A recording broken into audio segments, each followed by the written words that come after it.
Welcome to Daryl's Ultimate Ambition Improved. This is a very, very nice finish for an ambitious card routine. That's how I would use it, without question. But if you wanted to do it all by itself, technically you could. You show a deck of cards, have a card freely selected and signed. I'll use this card that's already been signed. And the effect is you wrap the deck with a piece of rope. It's an ordinary piece of rope. You can wrap it as many times as the rope will go around. And there's no question about it. This is definitely, completely, sleight of hand proofing the entire pack. That's the idea. If I have the deck wrapped and tied with rope, there's absolutely no way to perform sleight of hand. Watch closely. Without sleight of hand, the signed card goes into the middle of the pack.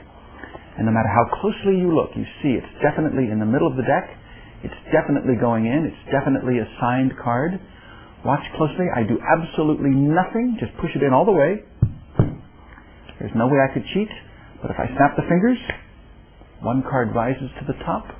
Take a little peek under there. Can you see what it is? Oh, absolutely, positively. And that's all there is to it. Now, technically, you can have the card signed by as many people as you want. It doesn't make any difference. In fact, here's something I discovered just recently. You could also have the card signed on the back. So it used to be a joke. I'd have 5 or 6 or 7 people sign the card on the front. And then as an afterthought, at the very end, I'd say, oh, how about you? Would you mind signing it on the back? And I'd indicate one end of the back. Now watch closely. With the deck still wrapped and tied like this, the signed selection still goes in the middle of the pack, about halfway down. No matter how closely you look, just like before, you see it's definitely in the middle. It definitely goes in. No question about it. I mean, this is as clean as you can be. It really goes in all the way. And just like before, I push it in. In fact, to prove there's no sleight of hand, I'm going to hold it by the rope. Watch closely. That was it. The card rises to the top. You can see the signature on the back. You know it's the same card. In fact, you could pull it up just a little bit, take a little peek. The audience can see it's signed on the back. It's signed on the front by as many people as you had sign it, and you can give it away as a souvenir.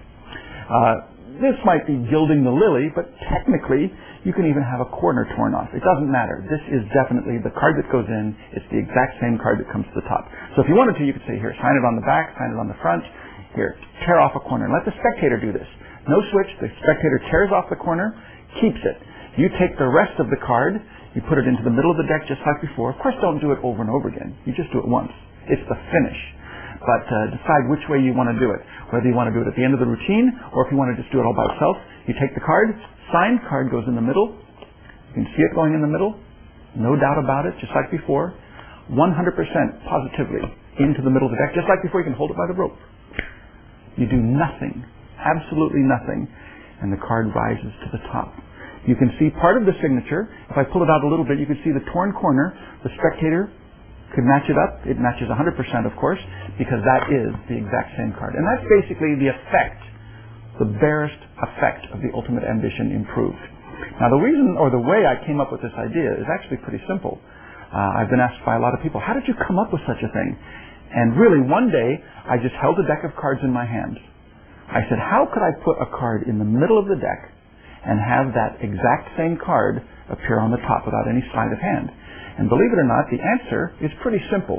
In fact, just for fun, if you don't know how this is done, you might want to turn off the tape for a few minutes and think about it. How would you do it?